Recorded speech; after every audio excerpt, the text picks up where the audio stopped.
Warm welcome to everybody, evaluation practitioners, evaluation managers, and evaluation activists. I would like to start also giving a warm welcome to Agnes Niaga from UN Human Rights, co-chair of UNEC, Youth, Young and Emerging Evaluators Working Group and moderator of the last Dialogue 1. Please, Agnes, be welcome to our second dialogue. Thank you very much, Silvia. Good morning, good afternoon, good evening. At the first Future of Evaluation Dialogue, I was honored to receive the Eval Torch as a symbol of our shared commitment to shaping the future of evaluation together. Today, I am delighted to pass this torch to you, Silvia, our wonderful moderator for the second dialogue, held in observance of the International Day of Peace. May we all continue to carry this torch in our countries and communities, advancing peace and resilience through better evidence. Thank you very much and glad to join us. Thank you for the inspiring handover.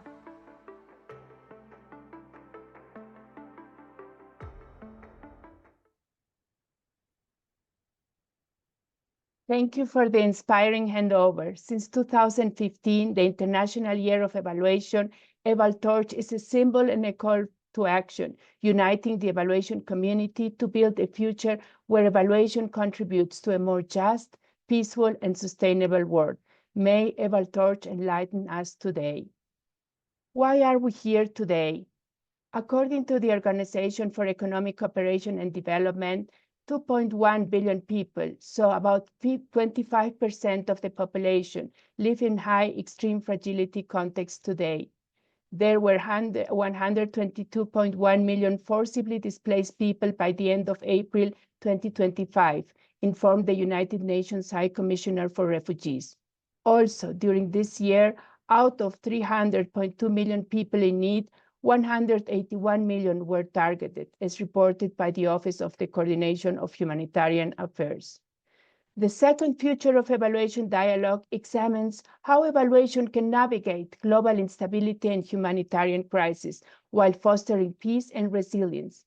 We will explore adaptive, context-sensitive practice anchored in do no harm and the strong leave no one behind lens to confront unequal impacts and widening vulnerabilities.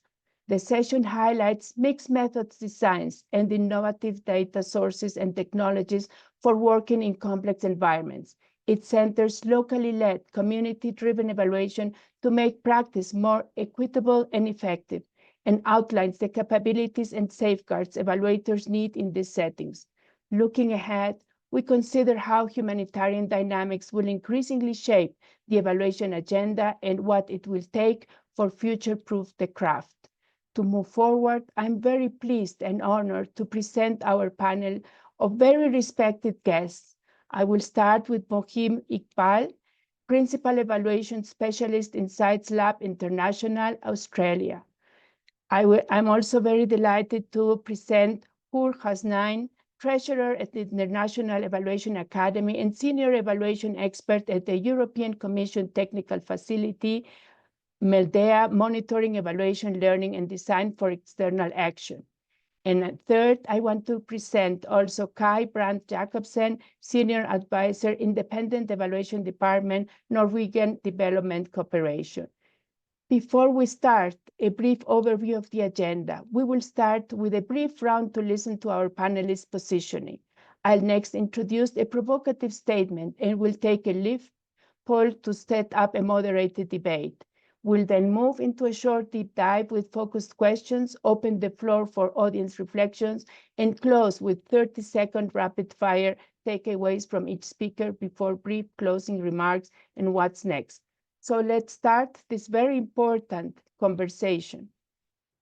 So to start with this round, this is the round on what is your position. So I invite my dear panelists to answer the question, how can evaluation be a force for peace and resilience building amidst global instability? Please, in 2 minutes, share each of you your position on the main theme of this dialogue. You can, of course, include some examples and also address the main changes needed and challenges forward. Please, can I start with you, Mohib? Thank you, Silvia. Just to add a little bit to my introduction and what is my relationship to fragility and peace is I am from Afghanistan, born and raised there, and have lived a large part of my life there. And then I live in Australia now, and I have been working on the issues of conflict and peace for the last 15 years. To me, evaluation has a very critical role in building peace in fragile and conflict-affected states. And in a very simple way to say is the evidence that we bring or the lack of evidence that we find for many programs that are happening, for many interventions, for many initiatives that we undertake in conflict-affected and fragile context, they are critical to building peace.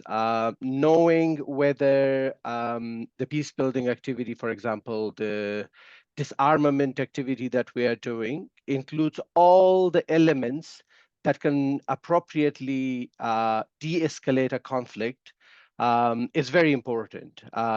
We have seen many times around the different conflict context is that many programs are brought in, and these are sort of a design programs that are implemented across many different contexts.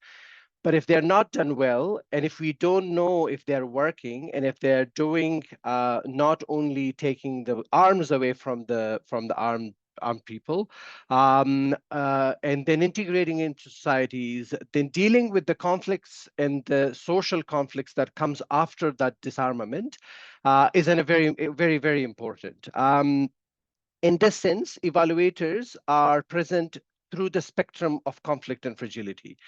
They become knowledge holders. They are collecting data. They make sense of it. They're talking to communities, and they're also simultaneously talking to the program designers, the policy makers, the decision makers, the donors, the multilateral organizations. And from that sense, that knowledge adds to better programming, to doing things that actually works in these contexts, and to be able to really understand the context and adopt to those contexts. So that's sort of one aspect that that could be done. How well we are doing this is slightly different conversation. And I would say for my many years of experience, I have done some really excellent work in this, really grounded in the realities of the conflict, of the fragility that we see. But at the same time, we have all seen reports and reviews, and I don't want to end with a negative, but I think this is important for us to highlight that many times that we have reports and we have evaluation that on the first glance, we know that they're not serving the realities of the ground. They're prepared for stakeholders far away, removed from the conflict and fragility. And I think that's, that's sort of another aspect of this. And that's the role of, I think, evaluators, that how they contribute to peace and peace building. Thank you. Thank you so much, Mohib, for the very insightful and points you address about evidence, the lack of evidence, but also the biases of evidence, the somehow bridging or connecting role, and well, the important question, for whom are we evaluating? So with these inspiring opening words, I would like to pass the floor to Kai. Please, dear Kai. Thank you so much, Silvia, and it's so good to be here together with everyone. I just want to start by acknowledging that we are now a panel, and it wasn't originally intended to be that way. And I think it's really important to say that, because when we're speaking about evaluation practice today, when we're speaking about evaluations and peace building, one of the most fundamental elements is we need to be authentically and honestly inclusive, and to make sure that we are inclusive of the voices, the perspectives, the experiences of people who are affected, and that the ownership is there within context. So I just want to acknowledge that in where we are now. I am speaking to this from the background of having worked nearly 30 years in the context of war-affected situations and on the ground, but also with deep experience in evaluation. And I would say evaluation can help us learn what works and what doesn't work in peace building, violence prevention, peace processes, post-war recovery, and healing. Evaluation is potentially a profoundly powerful tool to really understand what works and what doesn't, how and why. But For evaluation to do this, we need to recognize that a lot of evaluation as it is done today is not fit for purpose. It's not enough to provide a report that may or not be read. Do evaluations that provide findings months or years after with no thought to how we will really engage with the learning and the recommendations within them. It's not enough to contract consultants or foreign academics who often don't know the context, may or not be skilled as evaluators, may know nothing about or not understand peace building, and often their own ideologies and biases can make them unable to do evaluation in conflict contexts effectively. So for evaluation to be a force for peace and resilience, I think we need to do evaluations better. We need to do evaluations using methods that are fit for conflict contexts and help us learn, develop, improve in real time. And we need to really harvest results and learnings from other and past evaluations when there isn't a war or before designing projects and interventions to improve our standing capacities and our future programming. We need to do learning better. So we don't just do evaluations, but really focus on how to put in place learning systems and change systems so that we utilize and engage with what comes out of evaluations. And we also need to look at what we evaluate, not only evaluating projects and programs, but evaluating and auditing our standing capacities for peace building and prevention, our infrastructure for peace, evaluating budgets and government funding policies and strategies to see if they are conflict worsening, intensifying, and escalating, or if they strengthen social cohesion, transform and address root causes, and improve conditions for peace.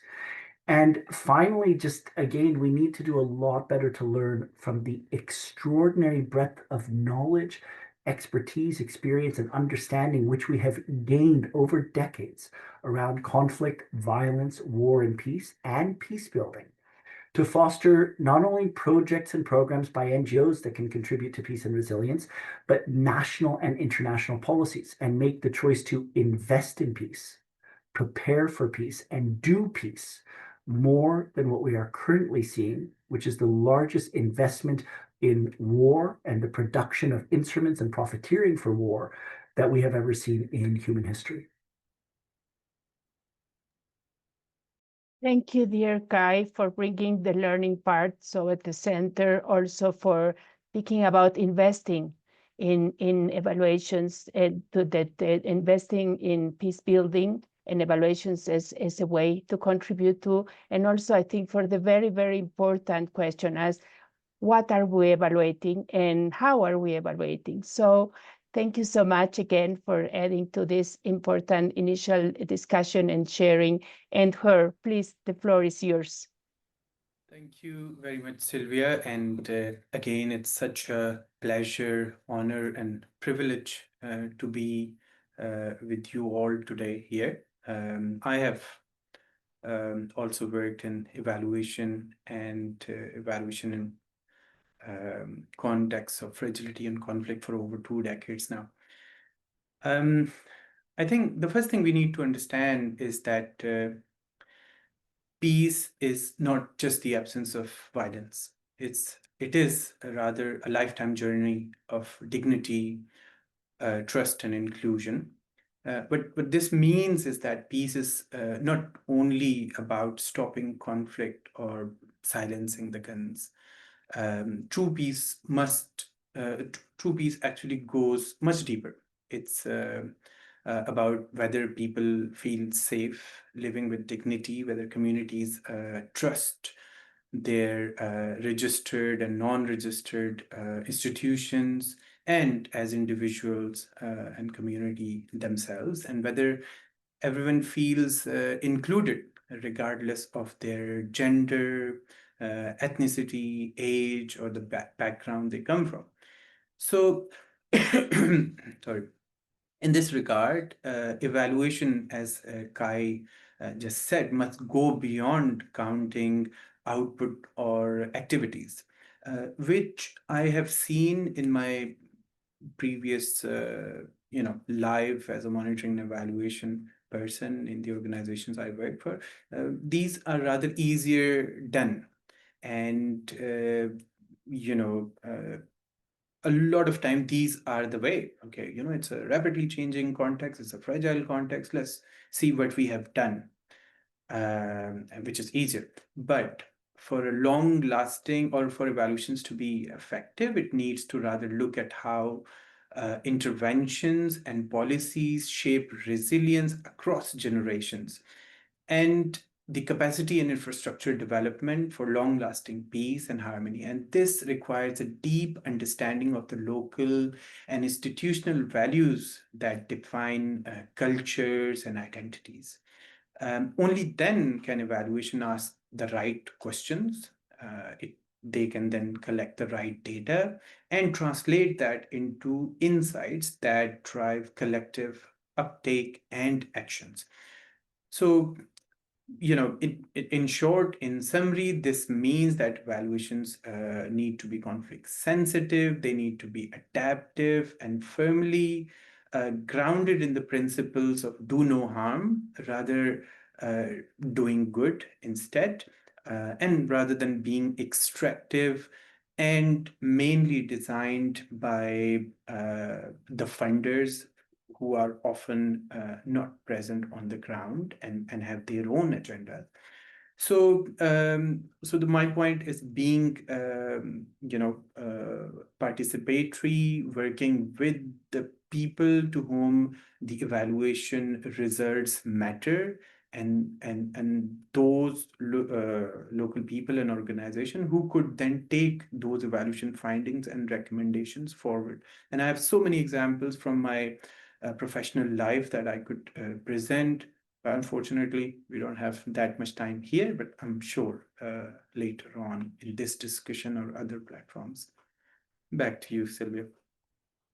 Thank you very much to the three of you for sharing and complementing the different aspects that we need to take into account. I think that maybe if I could summarize in a word is maybe coherence, like, to being clear what we evaluate, for whom we evaluate, and to how we evaluate. So this has to be coherent. We cannot speak about being aware of the context without having enough time to understand the context, for example, which I think is something that I have been reflecting on. So thank you very much just for this initial round of sharing a bit of your experience and your positioning, and adding about the importance of evidence, the importance of speaking and connecting, of knowledge, context awareness and knowledge, so a deep understanding, and also the role that evaluation can bring. So this purpose of evaluation, and also I think all of you have talked about, well, very insightful, very good experiences, but also about something that we could call the potential. And today we are going to expand on the potential.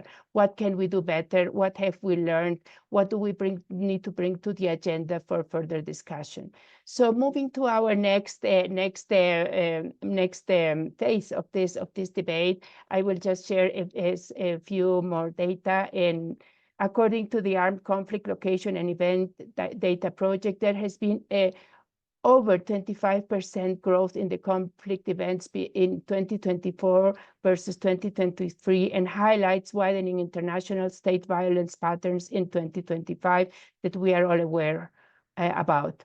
There is an increase also in the frequency and intensity of extreme weather events such as floods, droughts, and heat waves. Climate change is a threat multiplier, exacerbating existing issues like poverty and resource scarcity, leading to increased displacement.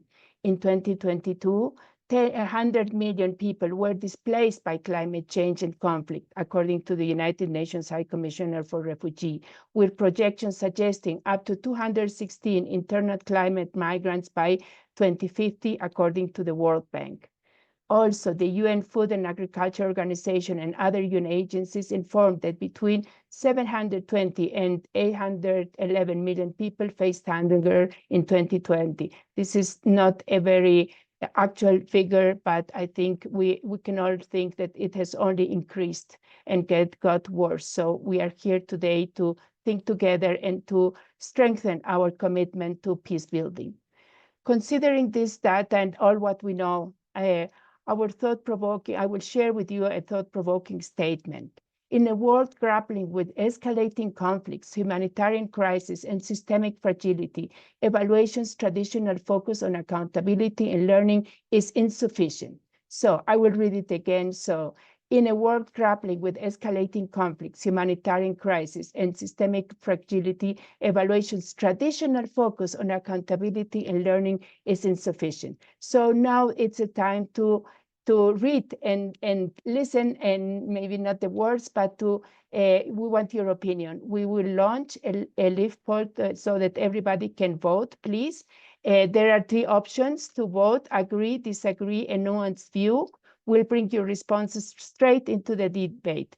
Please also use the Q&A sections with any comments you would like to add. If you have a nuanced response or anything you would like to add for our debate, please, we want to interact. So, okay, we are looking into the poll. We have, okay, agree, and we have no disagreement yet. We have nuanced views. So a few minutes, please. Also, for LinkedIn viewers who cannot vote now in the Zoom, you are encouraged to leave your comments, please.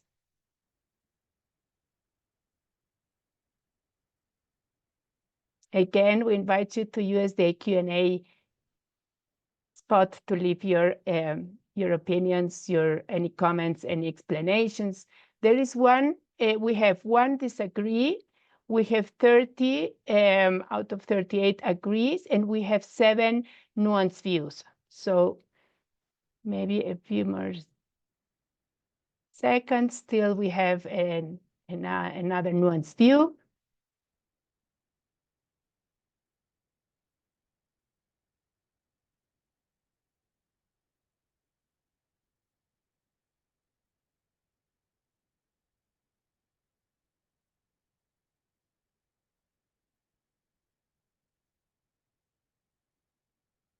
Okay, we have had, I think we can stop now. We have had actually 43 votes, 34 that voted for agree. We have 1 that disagreed, and we have 8 that voted with a nuanced view, and we will be looking forward to listen to, to read also any opinions, any comments in the Q&A section and also in LinkedIn. So, dear panelists, based on the results of our poll, right, that it is, well, the main result is a yes agreement, that is that learning and accountability focus are insufficient. Not bad, but insufficient. So the great challenge for all of us is to think, okay, what then, right? We are now eager then to listen to each of you in relation to this statement about the focus on evaluation on learning and accountability being insufficient. And we know that our participants, our audience agrees that being insufficient. So please kindly share your perspective and main arguments in relation to what is needed now to shape future fit evaluation in the context of peace and resilience building. Kindly remember that you have 2 minutes, and you are also encouraged to ask questions to the other panelists to clarify their responses and nourish the debate. Please, if I may ask with you, Kai. So what do you think? And actually, we will start creating. We will evolve actually also on the first round of interventions. Please, Kai, the floor is yours. Gracias. Thank you so much, Silvia. I think actually what really struck me when you were asking the question and when we received it before as well, before even looking at what else is needed, I think the main part of my answer to this is that it's not that they're insufficient, it's that we don't do them. We don't hold actors accountable. We don't, on a large scale or to any meaningful extent, invest any meaningful effort or real effort to actually learn from evaluations. And this is a responsibility and a challenge to evaluators and to our entire humanitarian, UN, and government systems. You can have 50 evaluations done on early warning and prevention in a single context or in many contexts. But the next time a government is setting up an early warning and prevention system, the next time a donor is funding a project on early warning and prevention, the next time an NGO or local or national government is putting together an early warning and prevention systems, in most cases, they won't even know that those evaluations were ever done, and they won't have any effort whatsoever to in any way learn from or engage with them. NGOs, missions, agencies, governments can fail to act, can do interventions or projects which make things worse, have major issues from corruption to bad interventions, and there's no effective way of holding them accountable. I think in a world grappling with escalating conflicts, humanitarian crisis, and systemic fragility, evaluation's focus on accountability and learning is absolutely essential and perhaps even more vital than ever before. But we need to actually do it. What would that mean? Let's take learning.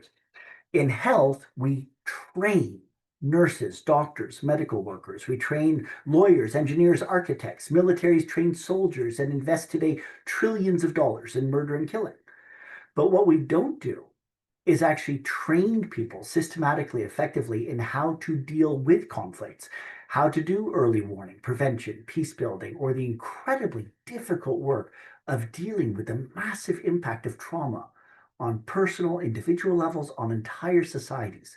We don't set up the architectures and system, the infrastructure, the processes for effective peace building. If we wish for war, invest in and prepare for war. If we wish for peace, we need to prepare for peace. And an important and essential part of that is the honest, rigorous, dedicated effort to really learn what works and what doesn't, how, why, in what way, in what contexts, and hold actors accountable. And evaluation is an essential tool for that. I think we can discuss incredibly richly how we can go forward, what more, what other evaluation could also do to better support and equip, enable us to do effective peace building and prevention and to support social coherence and resilience. But I think one critical factor we need to recognize is that it's not simply a question of, is accountability and learning sufficient? It's more a reality that we don't in any meaningful way really do them. Thank you so much, Kai. And I think it's so important that you present another perspective to our question, because maybe it can be even a misleading question, right? It would be like, we are doing accountability and we are doing learning, and that is not sufficient. But no, you are bringing the point very strongly, and I really appreciate it that actually we are not doing, at least not sufficient learning and accountability, and at least not impactful learning and accountability that really makes the change, that really allows us to understand and, yes, learn what is working, what is not working, why, how, etc., and hold actors accountable for what they do or they don't do. Right? So this role, actually, we need to strengthen these roles, and we can then also discuss what else should we do. So thank you so much for bringing this perspective to our panel. And I think with this reflection, very important, I'm looking forward to listen to you. Sure, thank you very much, Silvia. I also agree that accountability and learning remain necessary, but I believe that is insufficient. Evaluations must also be transformative, helping societies rebuild social cohesion and prevent future conflict. And this requires embedding peace as well as resilience indicators alongside standard results frameworks. I would very much urge you to look into the everyday peace indicators, which is based on the philosophy that communities should develop the indicators for peace. They should rather tell us what peace means to them rather than us developing indicators, taking them out of indicator banks of very fancy toolboxes and guidances and etc. Yeah, I think that is one definite way forward. And ensuring participatory approaches where communities co-own the evaluation. I have written about one example of a child safety report card, some assessments that we did in northern Uganda during the time of LRA with UNICEF, where we trained children in some research and evaluation methods. just to, not very scientific, but just to bring back some data and analyze it themselves. So what actually happened as a result of that was those children started talking about it.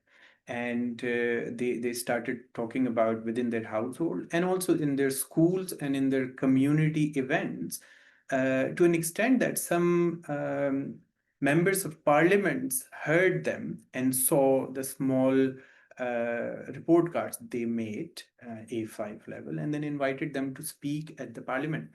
So this is the example that I have always talked about. So this is what we really need to do. I mean, we don't need evaluators with big degrees to come and write very fancy 200 pages report in best English, French, or Spanish, or whatever language we write in. But we want to get what has actually changed or not changed on the ground, to an extent that people say it to us and they understand it. And so really it's like a mechanism where everybody co-designs an evaluation, everybody understand what change means to them, how change should look like, kind of the philosophies.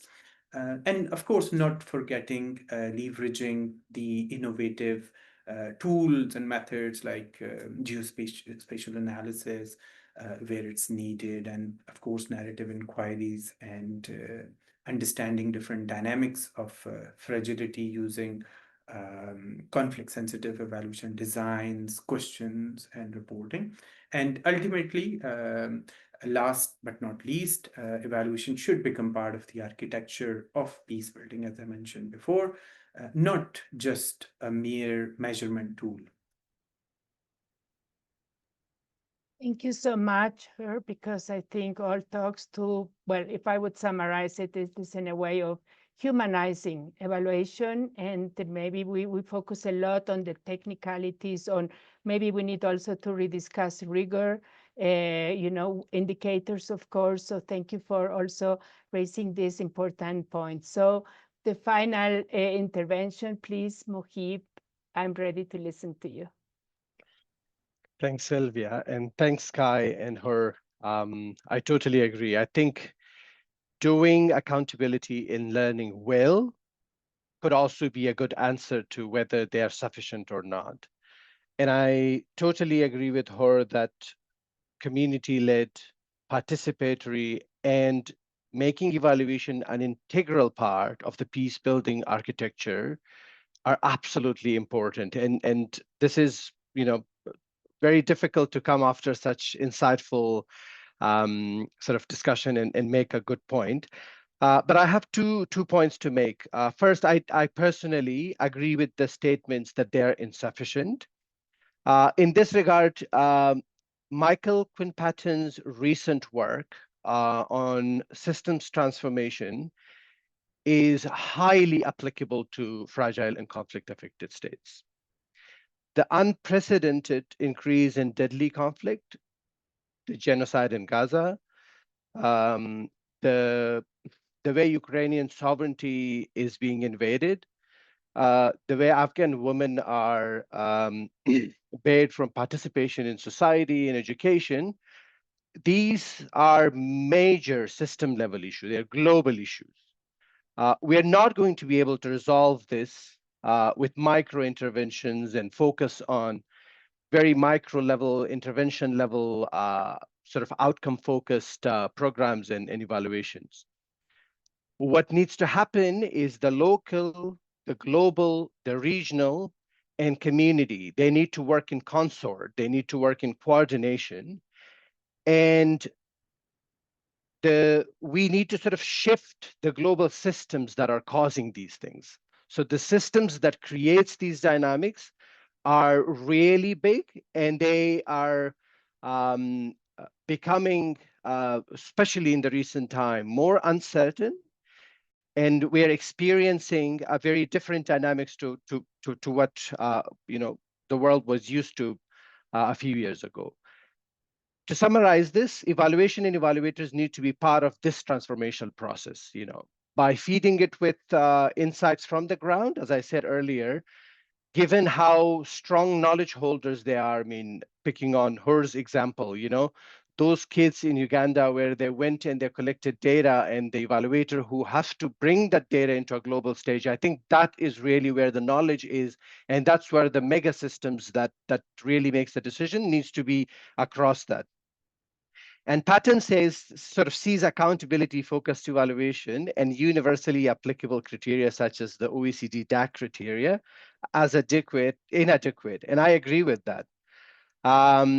Can we transform crisis, conflict, and fragility with sort of a rigid goals and criteria? I personally don't think so. So we need to engage with the scale, scope, and urgency of that transformation needed in the complex context. So that's sort of the one part.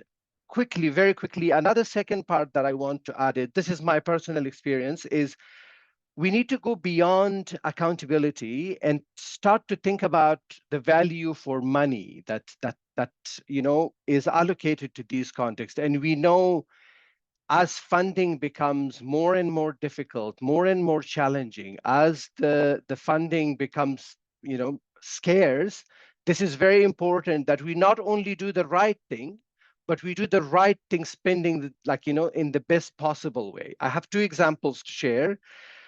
In 2016, we undertook the cost effectiveness of peace building study when I worked for the Institute for Economics and Peace in collaboration with UN Peace Building Office in United Nations.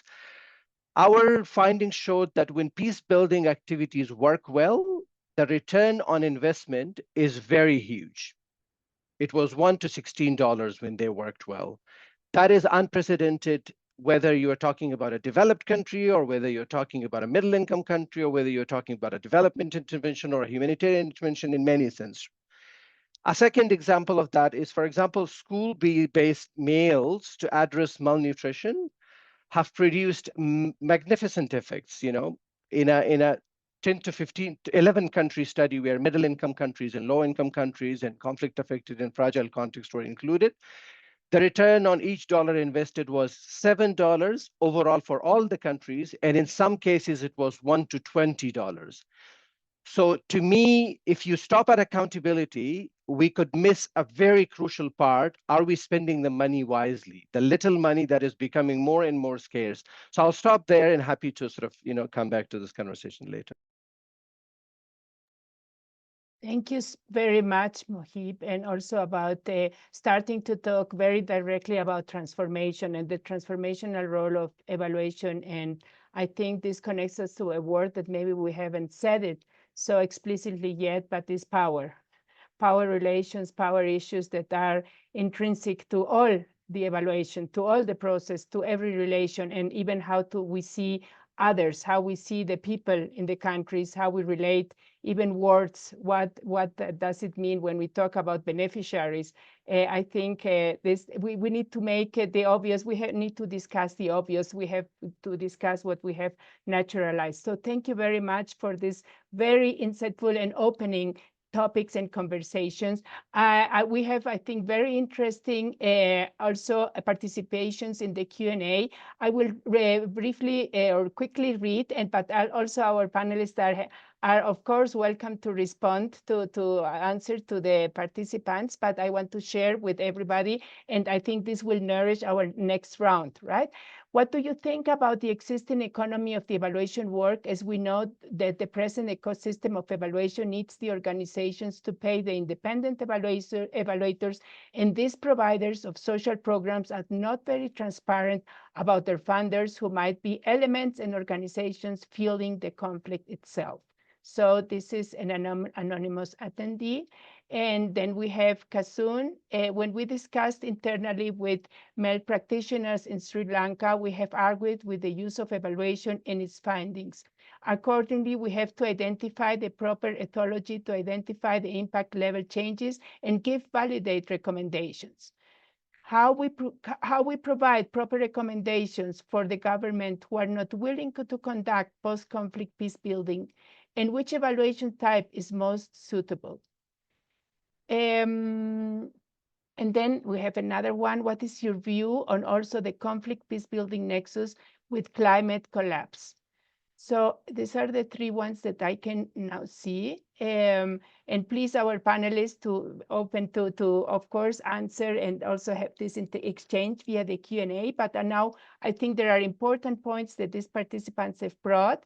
So let us move to the diving deeper part of our panel, right?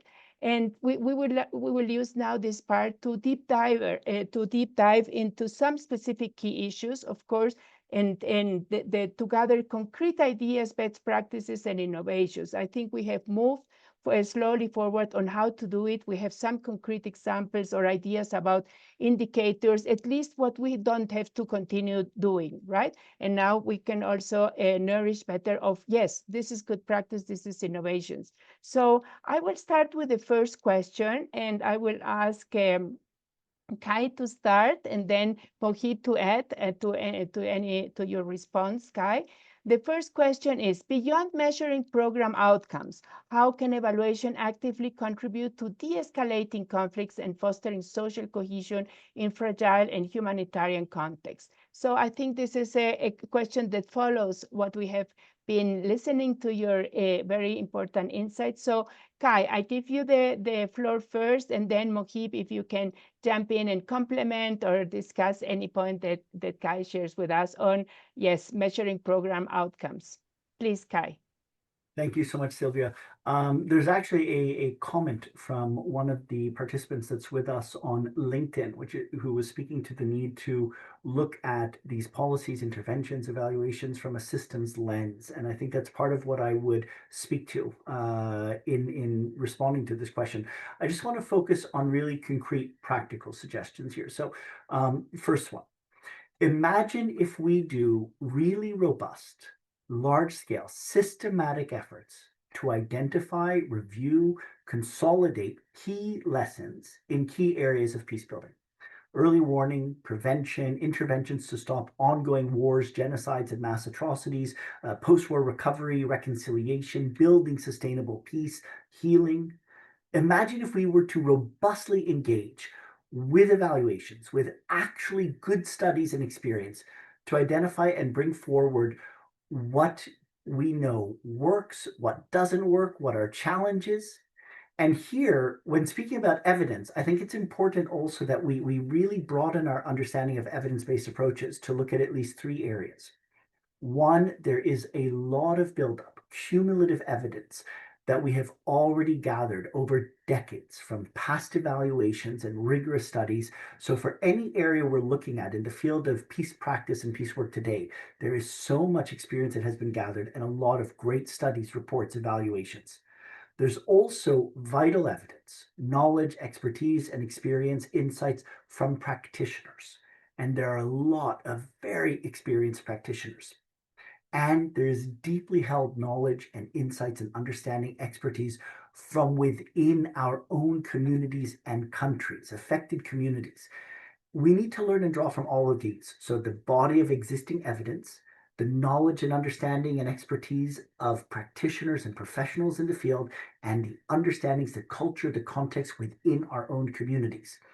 And I think as a first step, systematically consolidate and learn from the evidence and knowledge on peace building that we have, what works, what doesn't, and then really bring that forward. Because at the moment, our field is a bit like a mushroom where the practitioners there's a lot more on the top, but in terms of the deep learning, it's a very narrow stalk. And while many of us are aware of the massive cuts that have been coming over the last year to the humanitarian and development fields, we've actually been seeing significant cutbacks of any meaningful investment and support for peace building for over a decade. And the funding has really gone down dramatically. So on the one hand, identifying what we already know and bringing that out more widely. The second is thinking through our timing of when we're doing evaluations. Evaluations can also be used before interventions and or to inform interventions, projects, and strategies. So before we do something, asking what has been learned before from our own experiences, from others' experiences, from our own context and other contexts. I would also suggest that if we were to always do ex ante evaluations before a project, a program, or intervention, I think from at least what I've seen in the field, at least 90% of everything that goes wrong or the reasons why interventions may not work are often completely obvious before a project even starts. If you actually asked and involve people with real knowledge and understanding of the context, of the conflict, or of peace building. Third would be to engage more with using evaluations in real-time learning, in sector-wide learning, in area-based learning. This means when we do evaluations in or about conflict contexts, we put more effort into really learning from them, coming together across agencies and actors and focusing on what we need to learn, what we need to improve, what we need to take from this, so that instead of evaluations which sometimes few or nobody reads, or which just go to individual organizations or to the donors, we look much more seriously at how we can improve learning and understanding in our sectors and in context. And this means putting in place mechanisms that bring us together for learning on the ground in our conflict-affected areas, and that foster real learning and exchange, both at an area-based level, at a sector level, and globally, and then training people with this knowledge. And as another, I would love to also see us develop a global database of evaluations in peace and conflict and fragility related contexts, equipped with AI, so that every agency, every government, every sector, every donor that is doing evaluations in this, those evaluations would be collected together in a publicly available area. We already have a lot of large databases of evaluations from UNFPA, from the World Bank. But imagine if, like UNDP has done with IDA, we created a platform where we bring all these evaluations together, we equip it with AI and a really user-friendly interface, so that any government official, any policymaker, any practitioner, any researcher, anywhere in the world, when they want to know what can we understand from past evaluations about community-based peace building, about early warning and prevention in herder conflicts, about dealing with reconciliation, healing in societies affected by genocide and war, that they could at their fingertips be able to get what has already been gathered from these evaluations in a way that could be useful and usable by them. So those are just a few ways of where we could take practice further. Thank you very much, Guy. I think, well, learning at the center and maybe also unlearning, because maybe before we learn, we need to also unlearn a lot, right? Because we have been doing it, we have been naturalized, we are used, it can be the easy way to move forward. So Mohib, very, very quickly, if you have something to add, otherwise we jump to the next question also. Thank you. I mean, I had a few other things to say on this. I think where I agree with Kai is that it will be absolutely amazing if we start some meta-evaluations and systemic reviews and things like that.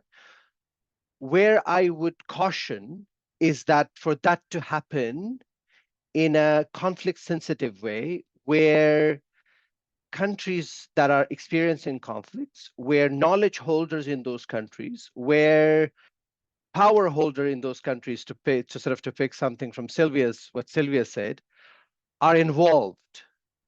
This doesn't happen in a silo somewhere in Europe or somewhere in the US or somewhere in Australia where I live, because this is really amazing, and great things can happen in these contexts because there is resources, there is the power dynamics, that networks exist, and all the structures are in place, Where they fail miserably is that when we try to take it from those contexts and take it to the field to implement it. And that's where time and again, we are learning that, the thinking happens somewhere that is far away from the context. So just, adding that to that context. And on the question, a very quick thing that I would say is that one of the things that I always think about when I think about evaluation in the context of fragility and conflict is, how does evaluation explore interest and grievances of parties of conflict? How does evaluation draw insight on the dimensions of fragility? And are we moving these dynamics to the right direction? And I think, many times we can find an answer to this, but many times the problem is answering these questions are literally impossible within the context of a program evaluation. So that also tells me, Kai, what you're proposing is an absolutely brilliant idea. Over to you, Silvia. Thank you very much. And I will quickly read one of the comments from LinkedIn. is one challenge is that we have to see policies and interventions with systems lenses. Evaluators and commissioners, users of evaluation, we all have to find these lenses. And yes, be sometimes aware that all these words, like from my perspective, very humbly, but transformation and system have sometimes become buzzwords. And we need to even discuss what they really truly mean and how we bring them forward. So thank you so much for this very rich responses to the first question. I will move forward to the second question, and I will give the floor first to her. And Kai, you can add. We have a bit of issues with time, so I will ask you to be to the point. But given the rapid shifts and unpredictable nature of global instability, what adaptive evaluation methodologies are most effective in providing real-time insights for peace building and resilience initiatives? Please, her. Okay, there is no straightforward answer to this, unfortunately. In fragile, conflict-affected, and violent settings, flexibility and iterations are actually the key. Also understanding that no accountability measure, no fancy tool should supersede the safety and security of the local people, groups, and local institutions, including the third-party monitors, including the local enumerators who go far and in remote and often dangerous areas to get data for evaluators sitting here and there. So if we are using any innovative, fancy methods and tools, there must be some sort of duty of care to these people, not directly employed by the international organization, but rather the local people. Saying this, in such setting, in my opinion, focusing rather on learning-oriented evaluation methods and tools. Some of you may be aware of the IDEA's book called Evaluation in the Context of Fragility, Conflict, and Violence. It was published in 2021. I was one of the authors. It was a group of authors from around the world who contributed to this. In that book, we have provided a list of learning-oriented methods and tools that you could use in this setting, because it's not one shoe fits all, example to such context. These contexts are changing. They are, very unpredictable. The nature and type of conflict is very different. Some are like very active, some are just like starting to happen kind of thing. But some of the examples could be, methods like the after action reviews, the outcome harvesting, which actually goes beyond just measuring what somebody has put forward 5, 6, or 10 years ago. More significant change or narrative focused methods. These have always been very helpful in my personal experience, but again, I'm not prescribing that these are the methods. As I talked about earlier, and also as Mohib and Kai said, I mean, context is very important. Understand the conflict triggers, understand what works, understand how people learn in that community. The learning styles are very different across the world. Understand how they would like to give data to you. Is it like, using the ICT tools and methods? Is it like just talking to them, sitting with them, observing? Or is it like a pen and papers kind of things? So also in such settings, using, Mohib was using Michael Quinn Patton's name and quotes earlier. I'm also a big fan. So he came up with this developmental evaluation approach. And this is also very helpful in such contexts. So use the developmental evaluation approach in which, there's only not an external evaluator, but they work with the organizations on the ground, so that the evaluators leave, but the capacity remains in the organization or in the community. And also making evaluation embedded throughout the life of the intervention rather than just coming in periodically. And I have experienced firsthand in my work, for example, using outcome harvesting. So outcome harvesting in conflict setting, things that are changing rapidly, if you could use it on a regular interval, and you could train either the local staff members or bring in the evaluators at different intervals rather than at the end of the intervention, because whatever learning you will generate there would not be useful for that program, because that program or project or whatever has ended then. So embed evaluation in a way that evaluations and evaluation tools and methods could come in at different points, generate real-time learning that could help real-time decision making on that point, because the margin for mistakes is very narrow, and the mistakes could be very expensive in such context, and of course we don't want to do that. We are there to do good, to benefit the community who is already affected from very severe conflict, and besides everything else, poverty and etc. So in summary, conflict sensitive real-time and participatory data collection methods and tools also for analysis using remote sensing and remote tools wherever possible, so that we limit the interactions, limit the movements and mobility within a rather fragile and volatile context. And one last thing that I would like to emphasize is the feedback loops, rapid feedback loops. We have also learned a lot from there. So developing a mechanism that feedback comes and analyze also has been very helpful.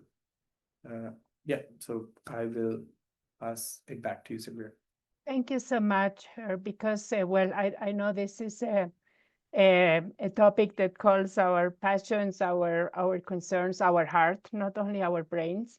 I think we are a bit behind in the schedule, so I would like to us to remember that we have a Q&A exchange also with the audience. So we have the opportunity. Also, we have the Q&A now, a spot where we have some questions. So I will, Akai, I know you wanted to briefly comment, but maybe in the next question, if that's okay, I would like to share the next question with Mohib, is because how can locally led evaluation approaches be strengthened and scaled to ensure evaluations are inclusive of local voices? I think we have been addressing also these things, and reflect community needs with a leave no one behind approach and contribute to sustainable peace.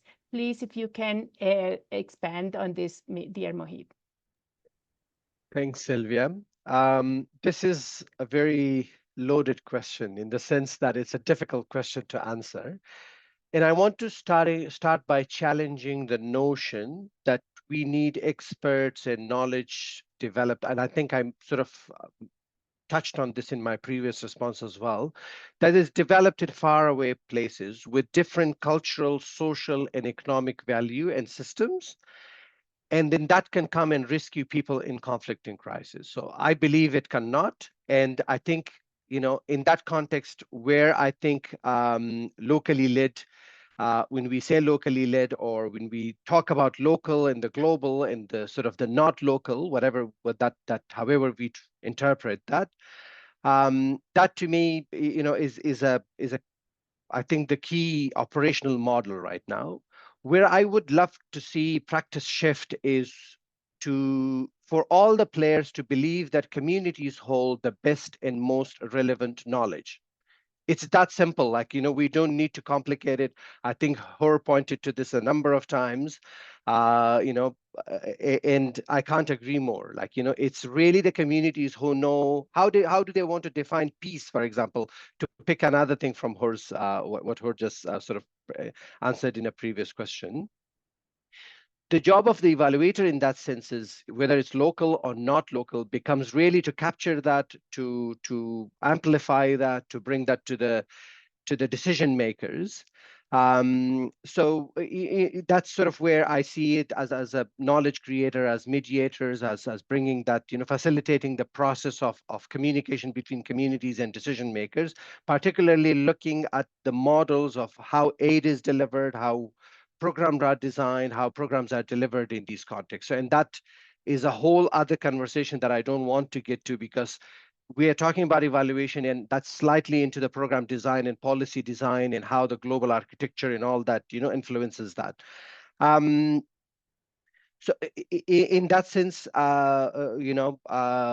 who is considered local, who holds power, the knowledge that we generate, who we generate it for. Do we generate it for the local communities to sort of make sense of this and go back to their communities and implement it, or are we just writing a fancy report and giving it to someone in the United Nations, some UN agency or some other donor agency, to sort of take it elsewhere and then talk about it and have a very good conversation about it? To me, that's really the crux of locally led, needs to answer these questions, and the practice needs to evolve and sort of put communities and communities' need and communities' knowledge at the center of that knowledge generation and knowledge utilization. Thank you. Thank you so much. And I think we will jump to a very, very important part of this dialogue, which is the exchange with the audience. We want to listen to the participants. We have been reading a few of the comments.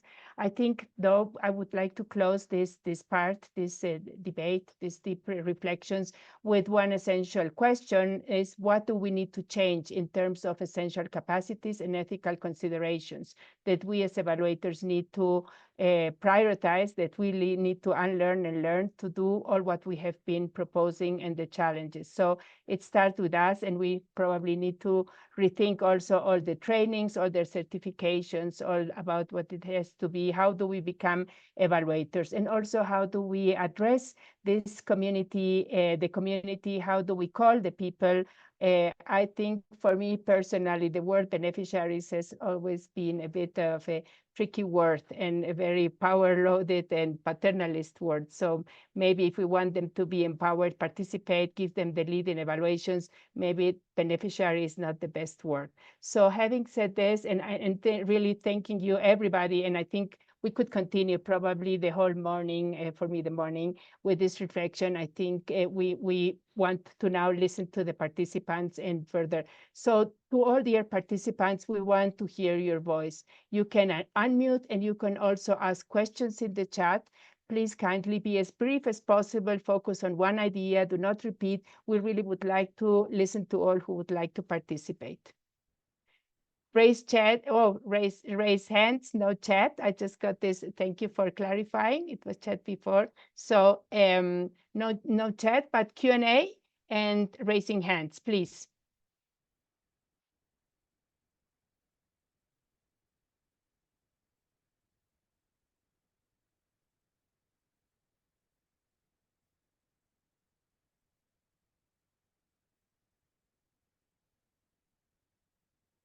Okay, nobody would like to participate, or anything in the Q&A box?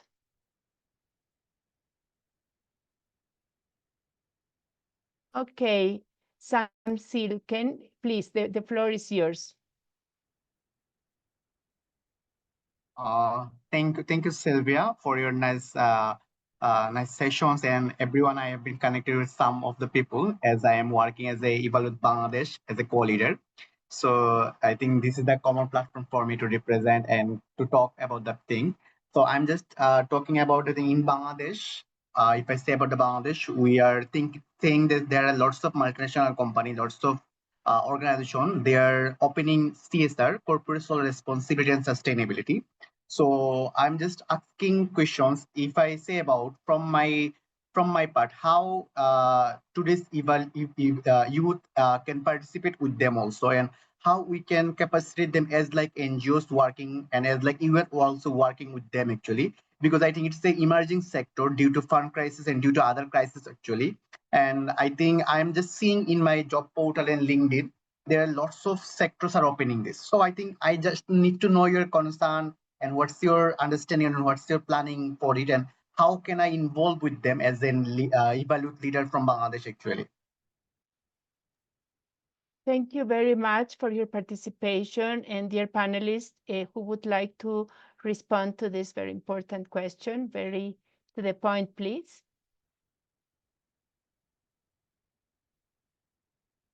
Mohib or Kai?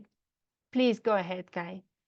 Only if Mohib or Hur don't have anything they wish to say, but what I'd say is there's a lot of extraordinary work which has been done around UN Resolution 2250 on youth, peace, and security, and looking at how to authentically engage youth participation. And there are great organizations and youth working in almost every community and country we could imagine. So one, reach out to the youth that are already there. There's great experiences and work around emerging evaluators. Afria across Africa is really doing some brilliant work there. So I think just looking at what are some of the lessons identified in how to support emerging evaluators and authentically and honestly creating spaces for participation and voice, not only for those who identify themselves as evaluators, but building evaluative practice, participatory, as Hur was speaking to, participatory evaluative practices into our processes and projects, so that the stakeholders, the communities, the people affected and involved, including especially also youth, are able to bring forward their perspectives, evaluation, and learning on these initiatives. Thank you so much. And while we wait for another person to raise his or her hand, please, we encourage you to participate. This is an opportunity, really. But I would like to read, yes, I would like to read one of the questions or one of the requests in the Q&A box is, can you talk about evaluation in the specific context of civil war and divided government, inside the country where both governments are parties to the conflict, suggestion for good practices? So if anybody or more than one could share, I think we would want to leave with some inspiring good practices. So who would like to start, please, my dear panelists? I can start if no one has. So, I mean, a few experiences that I have had in the case of active ongoing conflict. For example, in Yemen, we had a southern and northern governments, so two very separate entities, or in the context, sort of a few other contexts that where, you know, the situation, at least if it wasn't a full-blown civil war, there was, conflict going on somewhere. In Afghanistan, for example, much of my work has been done. I think the challenges, a number of challenges that one faces is, like where, again, I think where are the decision makers? Who are the local power holders over where programs are happening, where interventions are happening, where initiatives are undertaken? I think that's a very, very important question that if you tackle it early on, if you know who the parties are, what people you're dealing with, and how you approach that is very important. A second major issue is data collection, and that needs to happen in a conflict-sensitive way that doesn't create or exacerbate the local conflict, doesn't create risks for the data collectors, which in most cases are local people that goes in and does the difficult work of talking to people, bringing the insight, and analysts like myself go and sit in the capital and do the analysis and produce a report. That's not the difficult work. The difficult work is really people who are in the field, who are talking, and they're facing the day-to-day insecurity of conflict. I would say that's the second very important, issue that potentially the first very important issue that will need to be looked at. While the general perception usually is that you cannot collect very good data in the context of conflict, my personal experience is that we were able to collect data from across the spectrum of conflict. We were able to collect data from areas that were not under the government control, for example. And that is, again, there is no local mediators, local power holders, local people who can help with that, who can take the ownership of that and who can deliver on that. So I would say really going back to the communities, really listening to them, giving them the ownership, and giving them the sort of the empowering them to go and do the difficult and more important work of data collection, insight collection, and bringing it back to sort of that. So that's my experience, a few experiences to highlight. I think these are a number of very important things to be aware of when you are working in the context of active conflict. Thank you so much. And can I ask you that to wait? I think we want to address the most number of questions possible that people have left. So, and I also ask you to be to go to make maybe the answers a bit shorter. I know we could talk and talk, but maybe if I can add some questions, right? And then we can maybe address a couple, 3 questions, but very much to the point. Maybe what is your view on also the conflict peace building nexus with climate collapse? And okay, this question, who would like to answer? And we have then one question from the audience. But maybe we can talk briefly about the climate collapse, and then we can listen to the audience, please, to the participant. Mohib, do you want to dive in first on this one, or? Oh, Go ahead, I'm Kai. not very specialist, but this is a very interesting question from a very lovely friend of mine, Soledad. I mean, the relationship between conflict, peace building, and climate is very strong. I mean, you see the climate catastrophes around the world, and then a lot of conflicts and wars are around those as well. You can see a lot of water related conventions coming up because of that. So I don't know. I would like to pass this to maybe Mohib or Kai, who may have more direct experience working on these areas, but I don't have much. Sure. Anyone of you briefly, and then we will give the floor to Eloisa. She has her hand up, and we would like to listen to her question or comments. Please, I don't know, Mohib or Kai, do you have anything extra about this Soledad's question? I would like to touch on Soledad. Thank you so much for the question, because it's incredibly important. What I would want to do is just recognize the framing as a reality.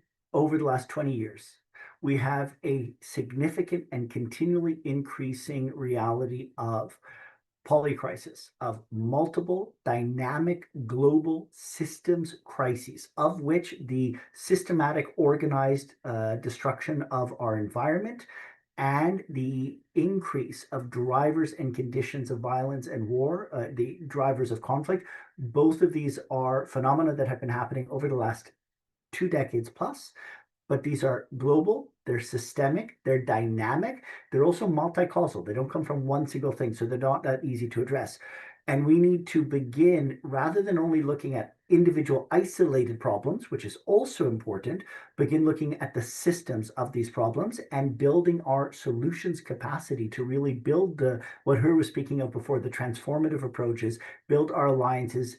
What I would also say, though, is while we have these growing crises and challenges, and Silvia spoke to many of them in the introduction, it is important for us to recognize we have never in the history of our species had as much creative, social, innovative, technological, cultural, human capability as we have today. And sometimes it can be so overwhelming when you see what's happening in Gaza, when you see what's happening in Ukraine, in Sudan, when you see the destruction of the environment, when you see leaders that are bringing forward so much hate and vitriol or corruption, all of these issues can seem so overwhelming. But it is also incredibly empowering to remember the amazing capability that we have as a species, and then to see together how we bring that forward to deal with the real challenges and crises that we're facing. Thank you very much, Kai. And now, Eloisa, thank you for your patience. Please, the floor is yours. You hear me? Yeah, okay. Hello, thank you for giving me the floor. I work for the Comprehensive Nuclear Test Ban Treaty, so it's a small organization but relevant. So relevant that we have been spared for the moment for any cuts. So it's very clear that people understand the relevance of what we do. We build up a global monitoring system to be able to capture any nuclear explosions around the world at any time, anywhere. But what is very difficult from the point of view of the evaluation, I'm the chief of the quality management and evaluation, is to prove the value of this global good. So there is a lot of reluctancy to do any type of, I see you nodding because exactly what I have, returns of investment.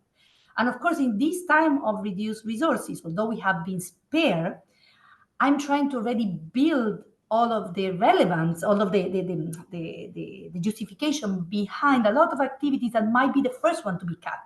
But I know they are key to sustain this very important global good that we have developed.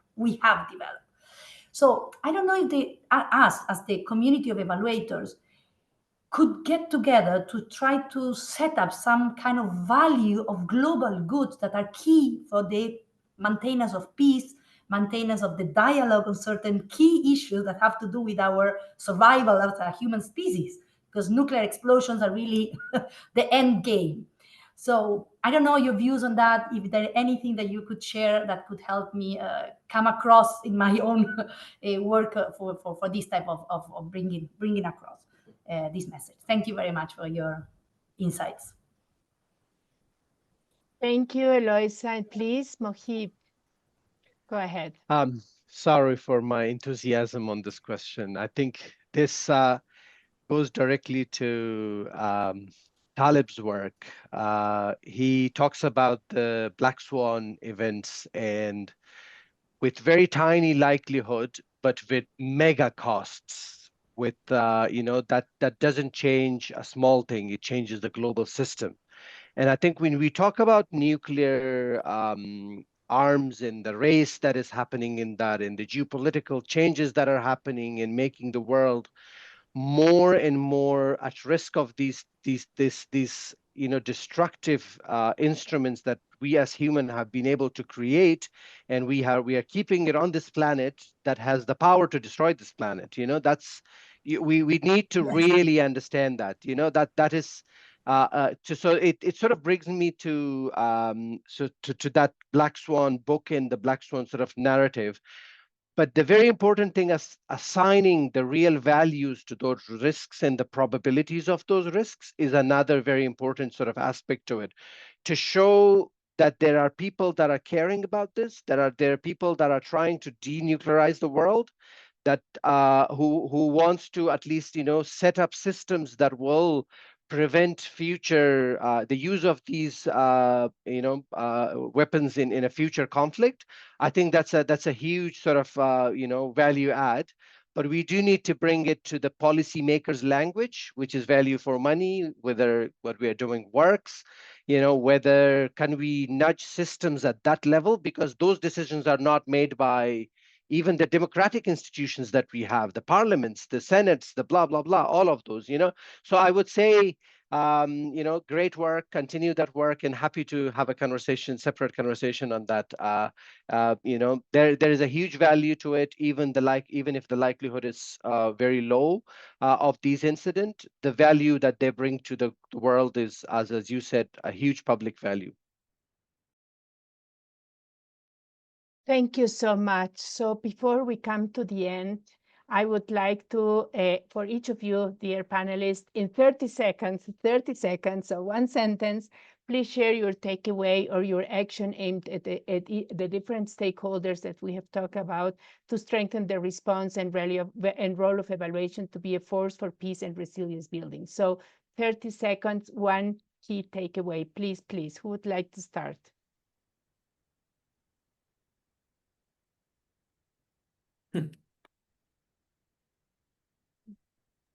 Come on, her. Okay. Are you okay?